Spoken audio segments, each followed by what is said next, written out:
Hey everybody, welcome to Pop Culture Philosophers. I'm Rockin Robbie Billups, and it's time for the weekly comic book review.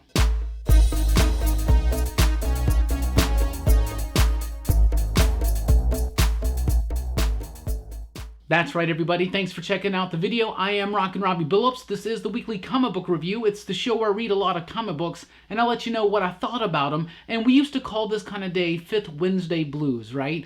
Every time there's 5 Wednesdays in a month, the final one always seemed to be slim pickings, lackluster at best, right? That is not the case this new comic book day. Some fantastic books out this week, and we'll start with the pick of the week. And this week's pick of the week, Manor Black, #1 from Dark Horse Comics. It's by writers Cullen Bunn and Brian Hurt and artist Tyler Crook. If you're a fan of Harrow County, you definitely want to check this one out. If you're a fan of horror, you definitely want to check this out. If you're just a fan of great art and a great compelling story and fantastic comic book debut issues, definitely check out Manor Black. This book is fantastic. It was really great. Moody, atmospheric art by Tyler Crook that is very impactful when it needs to be, very subtle when it needs to be, great coloring, great composition, great pacing throughout. The script is brilliant. It absolutely defines the concept of the story and the characters. It introduces them very briskly, very quickly, very efficiently. This book was a pitch perfect issue #1. Manor Black, I loved it so much. Like I said, if you're a fan of horror, if you're a fan of Harrow County for sure, because you got Bunn, you got Crook, you got others, this book is absolutely fantastic. I really did enjoy it. From Dark Horse Comics, you know, Dark Horse has been kind of coming around the bend lately and really cranking out some really good, great work, especially in the horror field. Cullen Bunn, Brian Hurt, Tyler Crook. This is the pick of the week. I love this book. Like I said, it had expert pacing, had brilliant composition, it had a great story, a very compelling characters, and a great hook at the very end that really has me coming back wanting more. I cannot wait for issue #2. Manor Black #1 out this week from Dark Horse Comics is the pick of the week.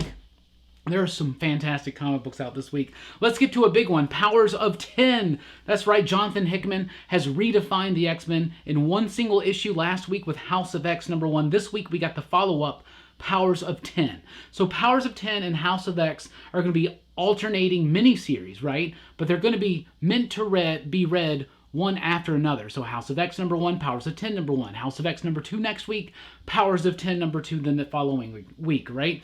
So that's what the setup is, and you totally understand that in this. If you thought that you could get away with just reading House of X, maybe you can, but there are moments in House of X that continue directly in Powers of 10 #1.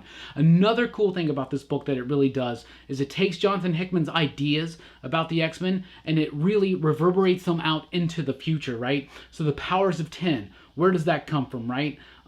It's because some of this story is told 10 years before, some is told right now, some is told 100 years from now, and some is told 1,000 years from now. And it's all one big tapestry that Jonathan Hickman and the other creators are weaving around this new concept behind the X-Men. It came out last week. If you haven't read House of X, it was the pick of the week. Powers of 10 is definitely a top 5 comic book this week. It's great. It really elaborates on a lot of stuff from House of X #1. It answers a couple of questions, but it really proposes a whole lot more questions, I should say, without answers. Anyway, Powers of 10 #1, absolutely fantastic. R.B. Silva on the artwork was brilliant. It was great, and they had all that teasing done for these books in the Marvel Comics, and it said this is the most important scene in X-Men history. You find out why in this book. I loved it so much, so much, so much, so much. I'm trying to figure out who the other creators were on the book, aside from R.B. Silva and, of course, Jonathan Hickman. Marty Gracia doing the coloring yet again, and Clayton Cowles, the exact same team, Tom Mueller on the design work, the exact same creative team, with a different artist from House of X. Fantastic. Powers of 10 blew me away. I loved it. A lot of information. If you thought House of X #1 was dense, wait till you get to Powers of 10, but I do think it's crucial and necessary if you're trying to follow what Hickman's building with the X-Men, and I love it so much. So much mystery, so much intrigue, so much just new, so much invention, so much respect for what's come before, but so much just trailblazing forward. I loved it. Powers of 10 #1. Out this week from Marvel, and another #1 from Marvel this week, Death's Head #1. So, Teenie Howard signed an exclusive contract, and she had some announcements. Thanos and Death's Head was one of them, right? Thanos is also out this week. I haven't really been keeping up with that one. I thought it was all right, right?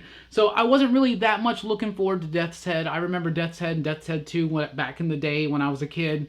In the early 90s, people were gobbling that stuff up, and I get it, and it's cool, but just not quite my thing. So I wasn't really looking much forward to this book, but it actually surprised me. This book was fun. It involves Wiccan and Hulkling, so it's definitively in the Marvel Universe. Death's Head is portrayed as a very fun, charming character. I really did like it. It's got artwork by Kei Sama, Felipe Sombrero. Fantastic stuff. I actually really liked it. It was a big surprise. It's fun. It's not going to change your life, but it will entertain you, and it is definitely worth the price of admission, I would say. This was fun. If you have an inclination into Death's Head, if you're a fan of Howard's work, definitely check it out. It's fun. It's light. But it's just, like I said, it's very fun. It's got a humorous tone to it. It's action-packed. It doesn't take itself too seriously, and I really, really did like it. Death's Head #1. Out this week. Avengers #22 is out this week, and pay attention, this has one of those post-credits absolute carnage prequel scenes, so be on the lookout for that. But what it does is start the challenge of the Ghost Rider story. So now the War of the Realms is over. I was kind of initially at first thinking that Jason Aaron was just on the Avengers to kind of lead in and give him some extra room to work with for War of the Realms, and he'd kind of be leaving it quickly. No, he's already setting up the next stuff, right? So there's all this anticipation about this Marvel event that's coming in December. We all think it's about the battle for the throne of hell. Right now, Johnny Blaze is the king of hell, former Ghost Rider. In this issue, they kick off the stories that are really going to lead into that more fully. Robbie Reyes is basically had enough, right? And he doesn't know what's going on with the Ghost Rider, with the personality that's going on, the personality shifts, things like that. He's asked the Avengers for help, and they're going to try to perform an exorcism. There's some great Blade moments in this issue, some real cool lore about the Ghost Rider that gets delivered by Blade. Jason Aaron's doing a great job with the Avengers, and I love this mystery about the totems, how there's always a Ghost Rider, there's always an Iron Fist, there's always a Black Panther. What does all that mean? Where are we building up to? And I'm really, really liking it. And I really like the focus in on Ghost Rider because it's kind of all been up in the air lately. Ghost Rider used to be one of Marvel's most popular characters, especially when I was growing up in the Danny Ketch version. You get shout-outs to almost every single Ghost Rider in this issue. Really great stuff. If you're a Ghost Rider fan, big things are happening, and it's going to start officially right here, though they've been building up to this as well. Stefano Caselli on the artwork, very clean style, very dynamic style, very comic book appropriate. Really did like it. Avengers #22 out this week. Fantastic Four #12 is here. This book has been off delayed, but I'm so glad that it's back. I'm a huge Fantastic Four fan. It's absolutely my favorite comic book of all time. I love the Kirby stuff. I love the Byrne stuff. I love the Hickman stuff. I love the Ringo and Wade stuff. I love the Englehart, the Wolfman. I love every single Fantastic Four comic book I've ever read. The Paul Ryan, Tom DeFalco stuff was amazing, right? Love that stuff. Fantastic Four #12 is here, though. Dan Slott doing a great job. He's really ironed out some of the inconsistencies of the first issue. I think it was just a big rush to get the Fantastic Four back. Now that they're back, we can tell these proper stories. And you always have to get into a Thing versus Hulk story. So just like the cover would lead you to presume, the Hulk versus the Immortal, or the Immortal Hulk, I should say, versus the ever-loving Blue-Eyed Thing happens in this issue, and it's great because it's timed around his honeymoon, right? And it's really interesting, the timing of it, and I really liked it. Also has a backup story in there by Jeremy Whitley that builds into his upcoming Future Foundation book. So if you're a big fan of the Future Foundation like I was, and you're really looking forward to that new book, the start of that happens right here. But all in all, this is a really fun tale. Dan Slott's really coming into his own as the writer of the Fantastic Four. He understands these characters. He understands the legacy. And this is a great Hulk Thing fight with a lot more behind it and a lot more to it that will please Fantastic Four fans like myself. #12 out this week. Friendly Neighborhood Spider-Man #9 out this week, my bad. With a Carnage Eyes variant right there. A lot of these out this week. Friendly Neighborhood Spider-Man started off very, very strong for me. Really liked the clean artwork. Really liked the story. Really liked the building of it. In this one, it's starting to kind of lose me just a little bit. I still love the usage of Prowler. I love the story. I love the dialogue that Tom Taylor is doing. But in this one, for instance, the art gets very inconsistent. You got a couple artists in there. They do some weird coloring things. They tell a story that takes place in the past and in the present, but the coloring doesn't always match up with it for some reason. I don't know. The art kind of was very inconsistent for me. The story's kind of not thrilling me as much as it did in the early days, and I hate to say that because I do like Tom Taylor as a writer. I think he's doing a great job with this book, but nothing's really making it stand out amongst all the other Spider-Man titles we have right now. Like, if this was just the Spider-Man book, maybe I could focus in on it a little bit more and appreciate it a little bit better, but there's too many Spider-Man books right now, and they're all pretty decent, but none are really outshining the other, and I think that's the problem right now, is there's not a Spider-Man book that's standing out above and beyond the rest as the flagship title. I was hoping maybe it would be Friendly Neighborhood Spider-Man, but so far, this story is kind of just weighing me out just a little bit. Conan the Barbarian number 8 is out this week from Marvel Comics with a great Carnageized variant by Bill Sienkiewicz there. This one is fire. Love that cover. Really cool stuff. The interior is great as well. Jason Aaron's been doing a great job with this Conan the Barbarian book. I've never been a Conan fan. I'm not a swords and sorcery kind of fan. But Conan has kept me intrigued this entire time. Jason Aaron's telling this one big story about the death of Conan, but he's telling it with little tiny short stories that are spread throughout Conan's career. And this one, he returns home to Samaria, and things aren't quite what they seem. We got a guest artist on this issue, and the artwork by Gerardo Zaffino and Matthew Wilson on the coloring, the colorist on the book anyway. Different line artist, my bad. I'm fumbling today. Conan the Barbarian number 8, though, a great story with beautiful artwork. I love the artwork in this book. I love the story, and Conan the Barbarian has got me still sunk in. 8 issues in, and it just amazes me. It just amazes me. It really, really does. Star Wars Age of Resistance, the special, is out this week. So these are one-shots. They're focusing on different heroes or villains from the Resistance era of Star Wars. We're talking about Force Awakens, The Last Jedi. So this one's got a BB-88 story. It's got a story with these two characters. Cannot remember their names. Anyway, it's pretty good. It's really good. Tom Taylor and a few others. I'm doing a great job. If you've been following these books already and been liking them, this one's not going to disappoint you. These specials so far, whether they've been the Age of Resistance or the Age of Rebellion or the Age of the Republic, I've been really liking them. I like these short stories focused in on other characters. Some characters we haven't gotten a lot of mention or a lot of explanation about, and a lot of backstory. But it gives you a little bit of backstory, a little bit of more information, but really just great fun little comic book one-shot stories. Age of Resistance special out this week. Let's jump over to DC. Batman Last Night on Earth number 2 is here, and it's just as magnificent as the first issue. This is extra sized, it's big, it's giant, it's thick, it's got a lot of meat behind it, it's very dense. It's a great end times post-apocalyptic Batman story in a way. Lots of mystery, lots of questions answered in this issue that were raised in the first one, but a lot more stuff is being introduced into this idea. It's basically like Old Man Logan, but for Batman, but with a different touch to it. Scott Snyder, Greg Capullo doing some of the best artwork of his career still to date. This cast just getting better and better and better, and when he's with Snyder, it just works so well. It's so lovely. Batman The Last Night on Earth number 2. I'm loving this really dour, depressing view of the future of the DC universe, of the future of Batman, of the future of all the characters around him. You got some really interesting interpretations of some of his villains and where they're going to wind up in the future, like Scarecrow and Bane right here. Really neat stuff. Some mystery, some intrigue, some really wow, shocking moments, and like I said, great artwork by Greg Capullo. Batman Last Night on Earth number 2 shines.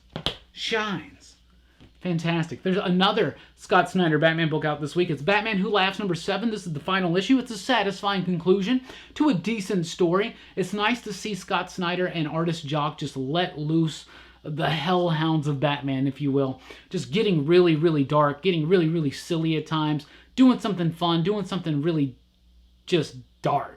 Just mischievous, just metal, right? Really like this book. I like the satisfying conclusion. It really sets up a lot of stuff to come, including what's coming up in Joshua Williamson's Batman Superman number 1, which I read, and it definitely follows directly from this. But it is a satisfying conclusion, especially to the Gordon and his son type bit right there.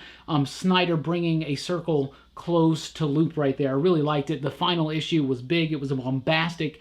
It was outrageous, and it was exactly what I've come to expect from Scott Snyder and his Batman Who Laughs work. Number 7 out this week, and Jock just haunting, visceral artwork. I love it so much. Another Batman book out this week, Batman Secret Files #2. It says City of Bane right here.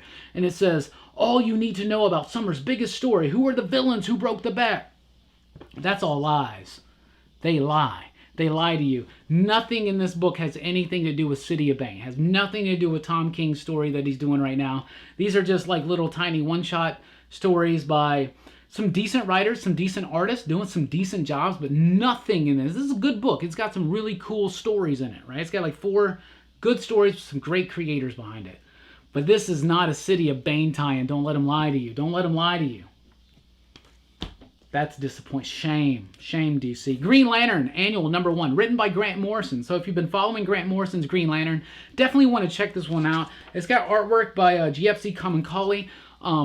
It's good, it's fun, it's light. If you like what Grant Morrison's doing on Green Lantern right now, like I do, you'll definitely want to check it out. It doesn't feel as big or as epic or as psychedelic as some of the Liam Sharp issues have been, but it's a nice little one-shot story that really stretches back and pulls a lot from the history of Green Lantern and tells a cool story. And I love it when Morrison does stuff with like radio frequencies and stuff like that, right? So it's got some old school familiar concepts and ideas and characters kind of thrown into that Grant Morrison exuberantly fun type stew, right? This is not the deepest Grant Morrison book out there, but it's a very fun one. And when he makes those fun books, it's really just such a joy for me to read. I liked it. Green Lantern #1, the annual, is not going to be overall essential or integral to the ongoing run with Liam Sharp.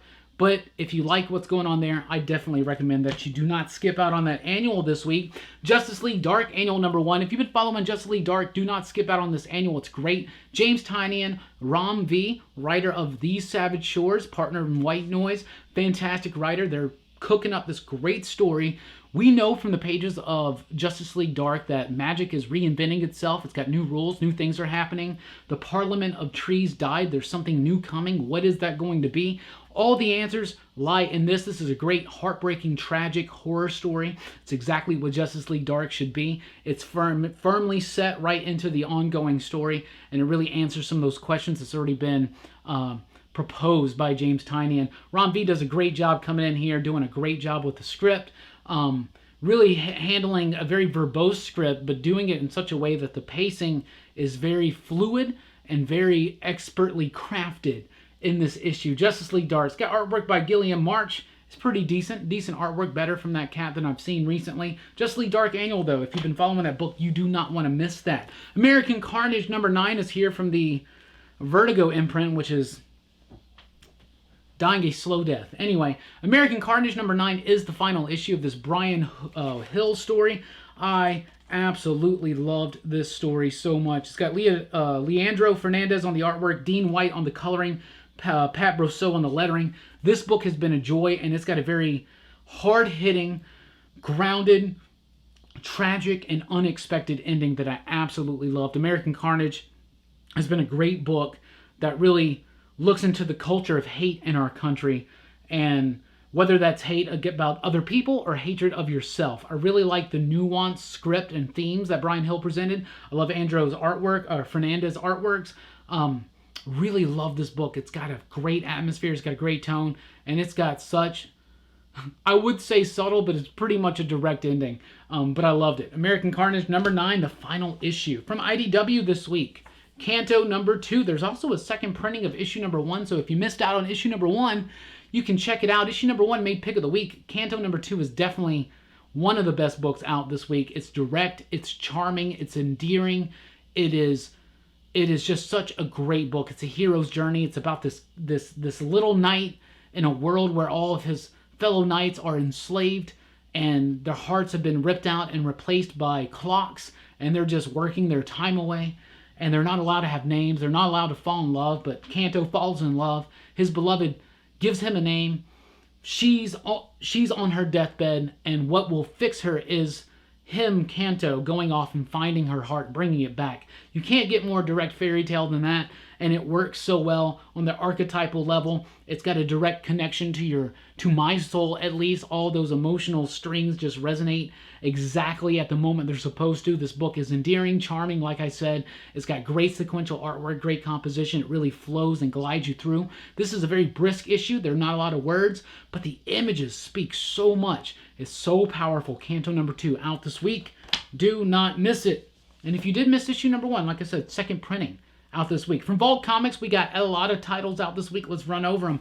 Test number 2 is here. Test number 2 really elaborates on a lot of the themes and ideas from the first one. You get a lot more of the sense and idea that this is a town, Laurelwood, that's where they're test marketing the future, and how they're doing it and why they're doing it gets elaborated on in this issue. There's a lot of information. There's a lot of thematic, relevant material in this issue of Test. Test number 2 was dense. It was such a treat. Jen Hickman's artwork, they are pumping out some of the best artwork of their career. Christopher Sabella, his writing, it's amazing. It's amazing. It's so filled with information, so filled with nuance and directness all at the same time. It's really hard to describe. Test is something special. It really, really is. This book is sci-fi. It's hard-edged. It's about addiction. It's about how invasive test marketing can be, how invasive things like social media can be in corporations and just corporate entities and stuff like that. Test number 2 has so much in it, and it's really hard to make head or tails out of it on a first read. But this book is so different, so unique, so innovative, so necessary. I think it's one of the most important books on shelves right now. Test number 2 out this week. It's also got some of the best lettering you'll see in a comic book this week by Hassan Othman El How, and brilliant, beautiful coloring by Harry Saxon. This book, artistically, it's gritty. It's a fever pitch dream of a near future that's very scary and approaching very quickly, I should say.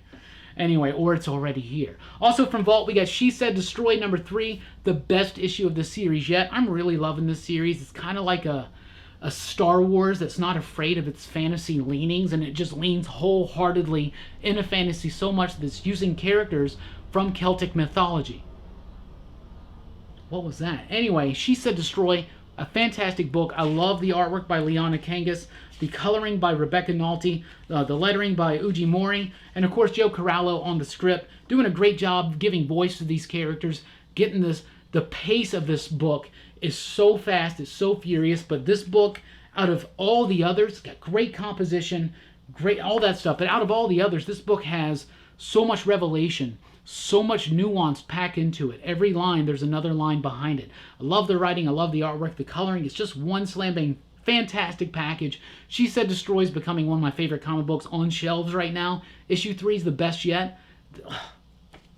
That book is fire. Another book that's fire is this one, Queen of Bad Dreams, number 3. Written by Danny Lore, artwork by Jordi Perez, Deirdre Kelly as the colorist, and Kim McLean on the lettering. A fantastic creative team coming together, pumping out some of their absolute best work. Queen of Bad Dreams is a great story. They really get into the thematic richness of it in issue number 3, and that's already been present in the book. I love the dynamic angles that are taken by the artist. I love the flow of the story. The dialogue is absolutely masterful. It's great. It's like a hard-boiled sci-fi type thing, a la like the original theatrical cut of Blade Runner, but a lot more smoothed out and really thematically relevant, absolutely rich with themes and ideas, and the idea that what is a dream? A dream is who you want to be. And what is this world going to try to do to a dreamer, but try to keep a dream suppressed, right? So it's really rich as far as that go, but on top, it's just a very fun, thrilling, cool sci-fi fantasy tale, but it's got a lot of meat behind it. Queen of Bad Dreams number 3 out this week. Vault's killing it. They also got Heathen number 8 out this week. Just announced that the director of the Twilight film is directing the Heathen film adaptation. Heathen number 8 completes the second arc of this book. I didn't read it though, because I'm not caught up on Heathen. I've only read the first 4 books, the first 4 issues, the first trade. So pretty soon there's going to be a second volume of the trade release, and I'm excited to check it out because Heathen was so strong and impactful those first 4 issues. And just flipping through the artwork, I'm excited. Also from Vault, we got a second printing of cult classic Return to Whisper #1, replicating the cover. What is it exactly? Yeah, EC Comics, you know, Tales of the Crypt, and Vault of Horror and all that stuff. Crime Suspense Stories #22. This is very controversial cover at the time, so a nice classic vintage homage cover from Vault. Yet again, cult classic Return to Whisper is the brainchild of Elliot Ray Hall. We got Philippe Cunha on the artwork, D. Cunef on the coloring, Taylor Esposito on the lettering. I loved this book when it first came out. If you missed out on Return to Whisper, only like a couple issues came out and then it's kind of disappeared. It's coming back. This is getting you ready. If you've fallen in love with Vault recently and you never got to check out Return to Whisper, here's your chance. It's got a very It vibe. It's a great shared universe horror imprint that Elliot Ray Hall's doing. And there's another one coming out soon, Creature Feature, so be on the lookout for that. But if you've never checked out Return to Whisper, now's your chance. Also, if you just like those Vault vintage covers, there you go. We got another one right there. Speaking of Vault and other printings, we got a second printing of These Savage Shores #4 out this week that goes right along with those Star Wars covers, those inspired covers, Star Wars cover. Tim Daniel doing a great job on this one. This book is just fantastic. If you haven't read These Savage Shores, you need to. One more issue, and then it's all said and done, and we got a trade coming out. One of the best books on shelves out this year. From Aftershock, we got Knights Temporal #1. It's written by Cullen Bunn. It's got beautiful artwork by Fran Galan and Dave Sharp on the coloring. Really liked it. It's Templar Knights traveling through time, right? And the book is okay. It's good, and it really is brisk. And probably it's too brisk. There could be a little bit more revealed in this story. If you kind of read the solicitation, you know where the story's going, and it makes sense once you know that. But if you didn't read the solicitation, maybe this book feels like it doesn't quite give you all the information necessary it needs to hook you in, but I do like this idea. A kind of a new twist on time travel, but that's not fully revealed in this first issue. But the Knights Temporal, I really liked it, and the artwork was fantastic. Great artwork. Cullen Bunn has been killing it on his Aftershock books. There's a trade, by the way, out this week of Dark Arc Volume 3. That's the final trade paperback of Dark Arc, which was my favorite Cullen Bunn Aftershock title. But Knights Temporal out this week. Don't miss it. From Valiant, we got The Killers #1. So fans of Ninjak, if you like Ninjak, definitely want to check this one out. But if you've never read Ninjak, it doesn't matter. Here you go. The government, the British government, has got a program called the Ninja Program. There's a Ninja A, a Ninja B, and so on till Ninja K. That's the Ninjak that we know and love, right? So Killers is about someone trying to take out all the surviving members of this ninja program. Really fun, high-octane energy, bloody. If you like action films, if you like action comics, definitely check out Killers. It's really fun, assassination type stuff. The artwork was great by Fernando Dagnino. B. Clay Moore does a great job with the script. Some really nice wordplay in there. So, just solid stuff. And like I said, a very action-packed book. And the artwork really captures that dynamic energy. And it just absolutely nails it. From Image Comics, we got the final issue of Paper Girls. Paper Girls #30 is a bittersweet comic book. It was a great comic book. It's a great cap to the entire series, but it's also very sad. But it's also very fulfilling. This book has been one of my favorites from Brian K. Vaughan in his entire career. Cliff Chang on the artwork, Matt Wilson on the colors. Fantastic stuff, a great ending. If you've never read this book, don't start here. This is the final issue. You'll be completely lost. It will have no meaning for you. But this is a great book into the series, and if you've never read Paper Girls, it's soon to be an Amazon series. I highly encourage you to check out Paper Girls. Everybody talks about how great Saga is. To me, Paper Girls is the best Brian K. Vaughan book. You need to get in on it if you haven't already. Also from Image Comics this week is Ice Cream Man #13, which is a really interesting experimental comic book. It's a palindrome. It means you can read it forwards or you can read it backwards, and it's the exact same story. And it's kind of brilliant because of that. Ice Cream Man's been this great horror anthology with this one overall mythology and overall story that gets slowly developed, but it just has some of the best single issue stories out there. They're all creepy. They're all filled with a hopeful despair in a way, or a despairing hope. Ice Cream Man is a fantastic comic book. Issue 13 is one of the once again, it's experimental. It makes you feel uneasy. It's unnerving. The artwork by Martin Morazzo is fantastic, beautiful, elegant. Chris O'Halloran's colors, they're sickly sweet. It's just like the book is supposed to be. I don't know if horror comic books get as perfect as this one has been, because this is definitely in the top 3 horror comic books of all time now. Issue number 13 was great and very, very experimental. Let's go over to Scout Comics. Red Winter number 1 is the new one out from Scout Comics this week. It's written by Michael Gordon, art by Francisco Munoz, coloring by Roland Kalnins, and lettering by Nikki Sherman. This book was really, really cool. It's kind of like a Russian crime noir, crime fiction type thing. It's about an American who lives in Russia, he's like a bagman or something for the Russian, some Russian crime organization. The artwork's very cool. The pacing, the script, everything, it really, like, it envelops and unfolds very efficiently. I love the artwork. It does a great job of capturing a tone, of capturing a state of existence, right? Red Winter number 1 from Scout Comics. This book was awesome. I really, really liked it. Also from Scout Comics, we got Category 0 number 3 out this week, written by Adem Kamil, with artwork by Ton Lima and coloring by Derek Dow. I've been really liking this book. Telling a very socially relevant story, but doing it in a very subtle way. I'm loving it. It's got vibes of the X-Men that come across more fully each and every single issue. Great characterization, a story that kind of throws itself out all over the place, but really keeps those threads in together tight, thematically, and of course story structure-wise.